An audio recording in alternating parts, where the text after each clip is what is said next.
If you've ever looked under the hood of modern machine learning and wondered how on earth do these algorithms make sense of massive oceans of data so elegantly, well, you are in for a treat today.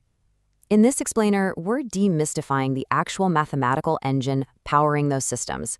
We're talking about a beautifully unifying concept in probability, one that takes the utter chaos of random data and compresses it into pure, usable information. Specifically, we're going to dive deep into the exponential family, a ridiculously versatile family of distributions where something called sufficient statistics captures absolutely all available information. Okay, let's dive right into this. Think about it for a second. What does a simple coin flip have in common with a continuous bell curve? On the surface, absolutely nothing, right?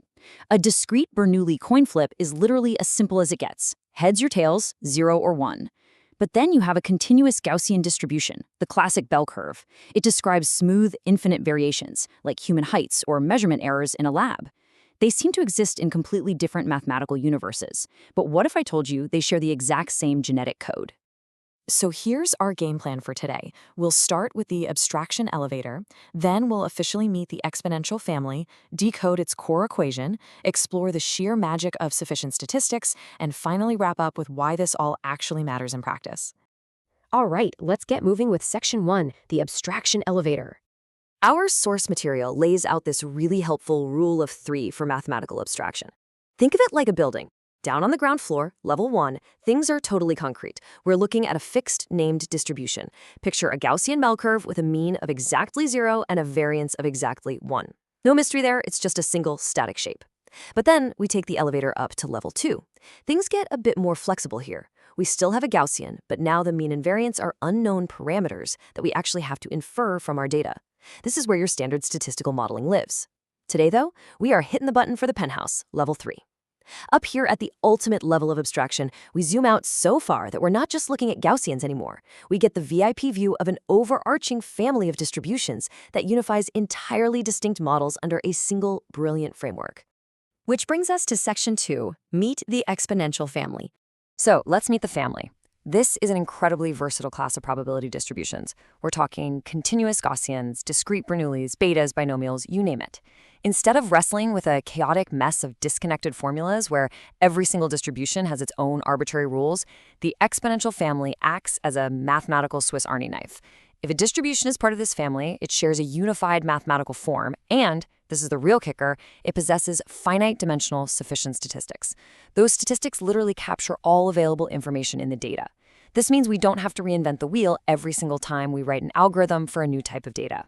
Now, what's really interesting about this next slide is how it grounds that whole abstract concept. Remember our initial question about the coin flip and the bell curve? Well, here is how they map directly into this unified family. For the Bernoulli distribution, our simple coin flip, the family's natural parameter, which we represent with the Greek letter eta, just maps to the log odds of getting heads. And its sufficient statistic, it's just the observation itself. Now, for the Gaussian bell curve, the natural parameters cleverly encode the scaled mean and variance, while its sufficient statistics track the sum of the data points and the sum of the squared data points. We're taking two wildly different phenomena and completely unifying them under one shared set of rules. It is brilliant. Moving right along to Section 3, decoding the equation. Okay. We're not going to get overwhelmed here. Let's just look at the engine of the equation first. This is the beating heart of the exponential family. The probability of observing our data x, given our natural parameters eta, is proportional to the exponential of the dot product between the natural parameters and our sufficient statistics, which we denote as u of x. Just look at how incredibly clean that is. The natural parameters and the sufficient statistics interact through a very simple, elegant dot product. That linear interaction right there inside the exponent is what gives this family its name and its immense computational power. But you've probably noticed that proportional to symbol, so it's not quite a complete probability distribution just yet. And here are the final pieces. To make this a true, valid probability distribution, all the probabilities have to sum up perfectly to 1. Enter the normalizer, which is heavily related to the log partition function. Its one and only job is to scale everything perfectly. And guys, here is the real magic trick of this equation. By simply taking the derivative of this normalizer, we can actually find the mean and variance of our data without doing any complex, messy calculus. It's a remarkable little feature that makes the math highly tractable for computers. Let's head into Section 4, Magic of Sufficient Statistics. Our source material points to this truly profound idea, which is formalized by the Fisher-Neiman factorization theorem. It states, the statistics that are sufficient to represent the distribution, they contain all possible information. I really want you to let that sink in.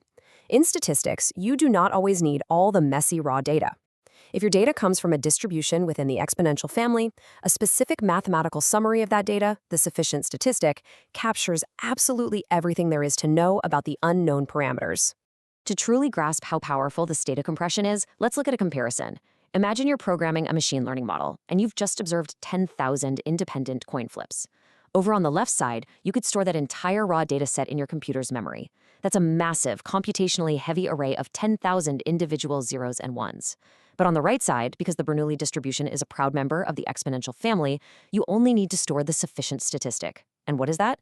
It's just a single number, the total sum of the heads. If you flipped 6,000 heads out of 10,000, that one number, 6,000, contains every single ounce of useful information about the true bias of that coin that the full 10,000 item dataset did.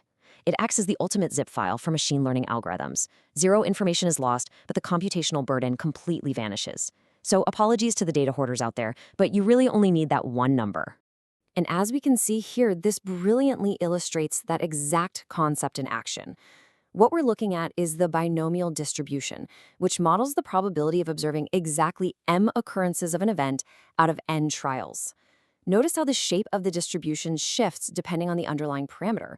The algorithm doesn't care at all about the specific sequence or the timestamp of when those heads or tails occurred.